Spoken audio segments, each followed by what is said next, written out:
Okay, so today we are starting our new series called If.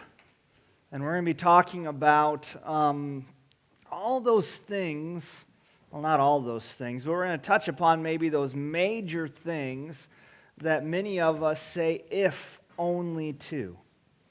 Right? If only I had such and such, life would be good. If only I had this or that, I wouldn't suffer anymore. Or life would be easy, or life would be what it was meant to be.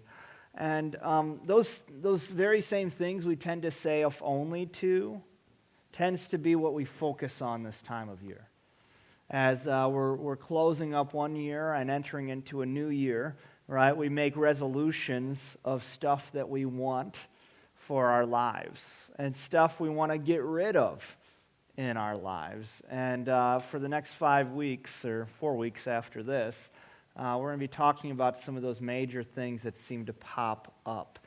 Let me ask you, what do you think those are? What are those if-onlys that we tend to cling to or we tend to hope in? What are those things we tend to make resolutions about?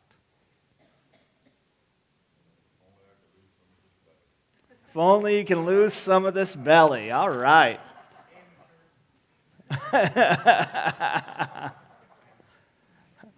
Yeah, what else? If only I can make enough money. Cool. Anything else?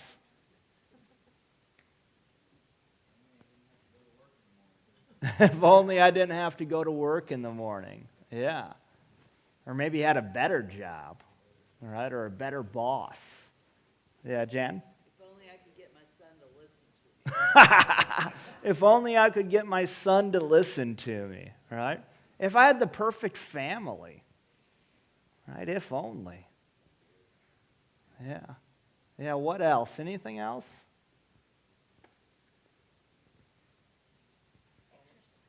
Well, if only I could get in shape. Yeah.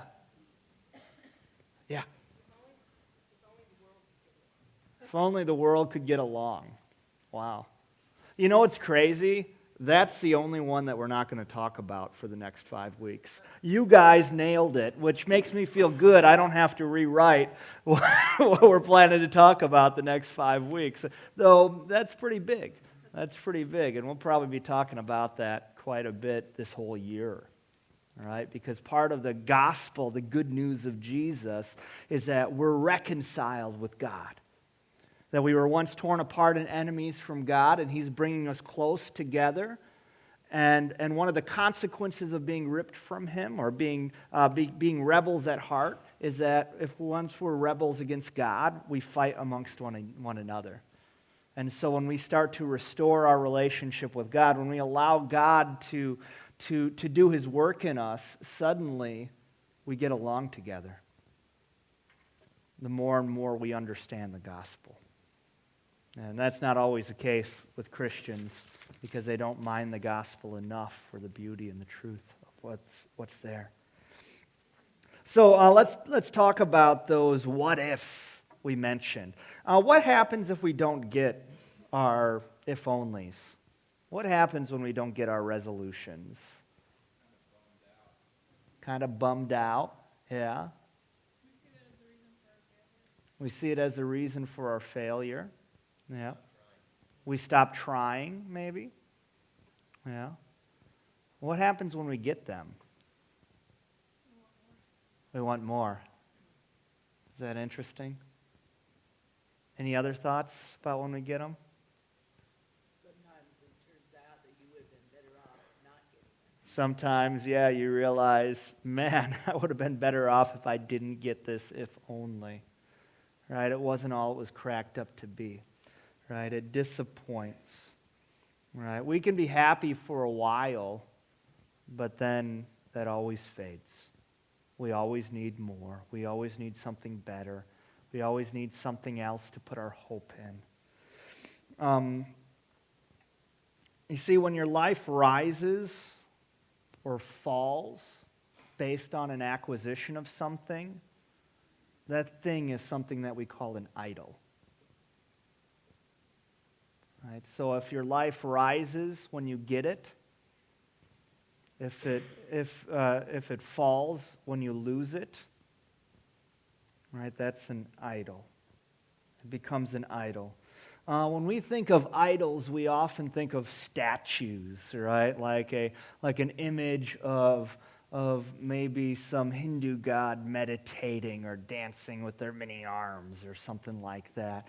Or a statue of like a monkey balled up with big eyes and a big mouth, that's golden, and people are bowing down to them. We think of like the statues or the gods of the Greek pantheon. We think idols are something that only primitive people look at. There might be some people still in third world countries that don't have modern knowledge or technology, and they worship idols because they're not too bright. But we're past that. All right, we tend to look at idols that way. That's something that people in ages long gone, that they trusted in them. But when you look at idols, idols always stand for something, even in the ancient world. It's not that people were dumb and they thought that maybe this carved image of wood or stone or metal was what had power, but they were looking at that to somehow channel certain blessings into their lives, certain things in their lives. And they thought that there was a connection to the spiritual realm in that case, right? But the stuff that they wanted is the same stuff that we want today. Our if-onlys are the same if-onlys people were wanting 2,000, 5,000, 10,000 years ago. I mean, think about it this way. I mean, look at the Greek gods, right? Aphrodite, the goddess of beauty, right? If you wanted beauty, if that was your be-all, end-all, right? It became Aphrodite, the goddess of beauty that you were worshiping. And you just had an avenue, a direct avenue to do that with through a physical idol, right? If you were a warrior, if you were a soldier by trade, right, you would pray to a god to help you succeed in war, to help you be victorious, to help you come home, and that god was a god of Ares, right, which means war. You worshipped war. Right? If you were looking to wealth or fertility, right? Artemis was the god that you really worship, because wealth and fertility became your god. That's what Artemis means. Right? Now, today, our idols aren't focused through an inanimate object, but it really is focused in our hearts. In fact, the people of the Old Testament, in fact, the God of the Old Testament, the God of the Bible, says this. In Ezekiel 14:3, he says, "These men have set up their idols in their hearts." It wasn't about necessarily worshiping statues or worshiping foreign gods, but worshiping something other than God, looking to something other than God to fulfill them, to make them whole. And the God of the Bible says, in doing that, even if you don't have the name of some other god associated with that, you are really setting up an idol in your heart. This is how Tim Keller defines an idol. Tim Keller is probably today's greatest thinker on idols and how they affect our lives. He says, "What is an idol? It is anything more important to you than God. Anything that absorbs your heart and imagination more than God. Anything you seek to give you what only God can give. Right? And so our idols can be almost anything. I mean, think your idols can be your dreams. Right? I'm going to make it as a singer. I'm going to be on the stage. People are going to look at me and applaud me and buy my CDs. Right? I want to be a doctor. I want to be the best doctor. That's the position that will give me happiness and significance and fulfillment. Right? It could be dreams. It could be passions. All right? Passion can be a good thing. All right? You could have a passion for social justice. And that could be your be-all, end-all. And that could be the only thing that gives you significance in life, and it becomes an idol. Right? What I've been doing here, and I've been trying to lead you guys to do, to create a new church, and then to create more churches from this one, and to fill the country, that's a passion of mine, but that can easily become an idol. That my success, my value before God, my significance comes from how many people come here on Sunday, or how many people are baptized, or how many churches we plant from here. And if I don't watch my heart closely, that can be the all-consuming thought rather than my love of God. All right? Your idol could be a person. Right? It could be a spouse, a boyfriend, a girlfriend, a child. It could be literally your idol, right? Like the Beatles were to all those crazed, rabid young 14-year-old girls who chased them all over the country. All right? Your idol can become a person, right? Or it can become a goal, right? I want a stronger family, a healthier lifestyle, a better body. All right? And you notice that most of those things are all good things. There's nothing wrong with them. In fact, some of them are really God-honoring things. But when they switch position with God, they become an idol. Right? When they become the main thing, the ultimate thing, right? They become an idol. And one way you know that they're becoming an idol in your life, if it overrides every competing value and allegiance. Right? If suddenly you realize that you're not paying your spouse attention anymore because this idol's too important. When you realize that your family's falling apart, but you don't care because this idol is so important. It's worth the sacrifice. Right? You know that something is wrong. When suddenly you realize that you're no longer playing by God's rules anymore. When you're willing to cross every boundary and line because you love that person so much, or you want that thing so much, then you know it's become an idol in your heart. It's taken that ultimate position.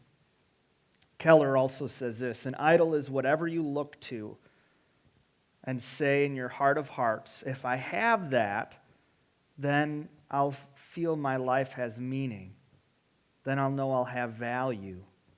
Then I'll feel significant and secure. All right, see how that works? It's what you're placing your hopes in. It's what you're saying, if only, about.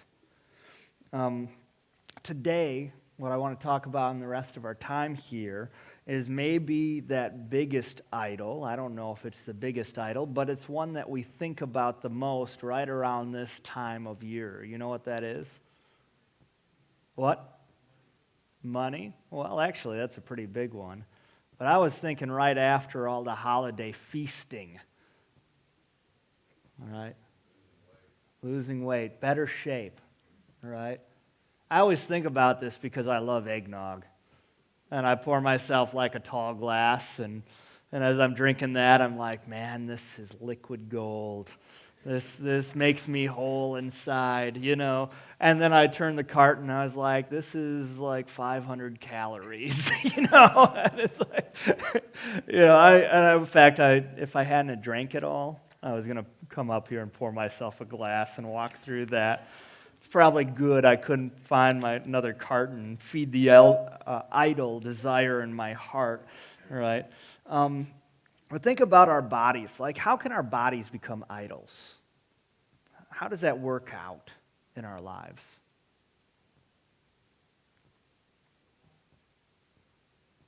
You might need help with it. I don't know. You want to look good.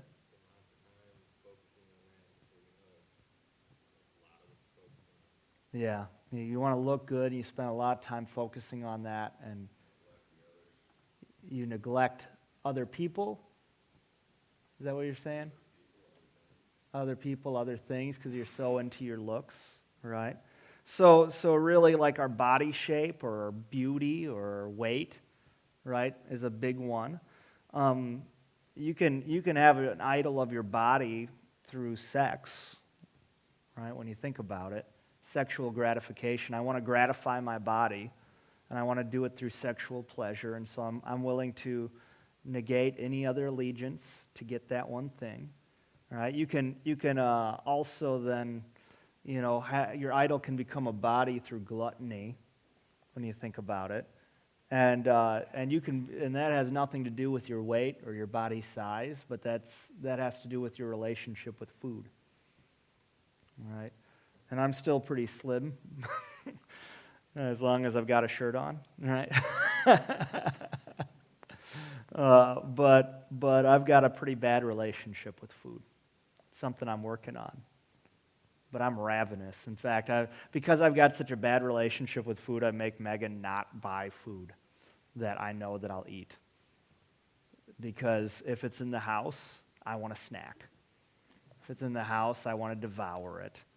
And it's a bad relationship with food. And take that to the extreme, you get Esau, right? Who's after a day of hunting, he comes in and he thinks he's going to die because he hasn't had anything to eat all day. And he's willing to trade in his birthright, his inheritance, which is more than the money his father has or the possessions his fathers have, but really the blessing of God, to bless all people through his father Isaac and his grandfather Abraham. And he's willing to trade it all just for some stew, right? So you see how this idol of the body can really work itself out. But today I want to focus just on that idol of beauty, right? That idol of getting into shape, right? If I could only get my body into shape. You see, you can look at this world, at the magazines, at the TV, at the movies, at the advertisements, right? And you get this subtle idea that if I look like that, I'll be happy, right? If I have that physical appearance, I'll have everything the world has to offer, right? If I have beauty, right, I'll avoid the problems of life, and I won't miss out. I won't be mistreated. Things will go my way. Right? That's a message our culture bombards us with. Because in every position of success that is highlighted, usually it's someone of beauty. See, that's why I like Donald Trump and Bill Gates. Right? They remind us that you don't have to be beautiful in order to be successful and to have meaning, right? At least in that realm. And I don't even know if that's success. That's success by the world standards. But what kind of impact does this thinking have on people's lives?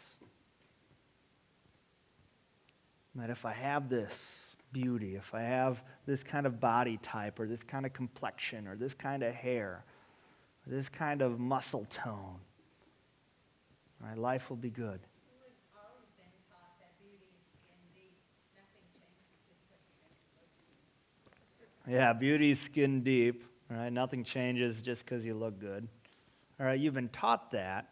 Yeah, I think many of us have. But when we see all this other stuff, how does it change the way that we act? All right, what are we willing to do to be beautiful?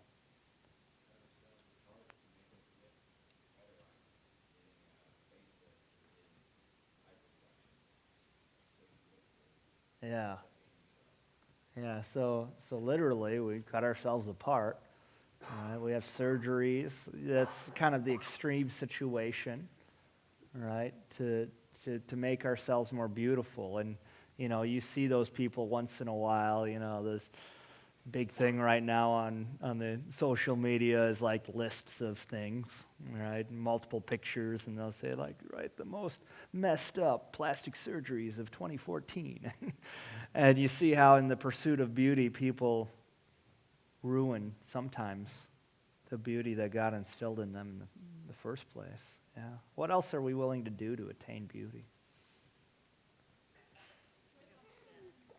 Weight loss programs, all right?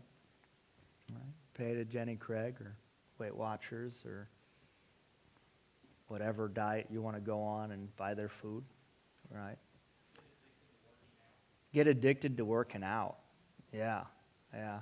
I was like that, and God took that away from me through injuring my legs and my elbow, where I'm not able to work out like I used to. But I was in the gym 3 hours a day, and I'd ride my bike, 20 to 80 miles a day, every day.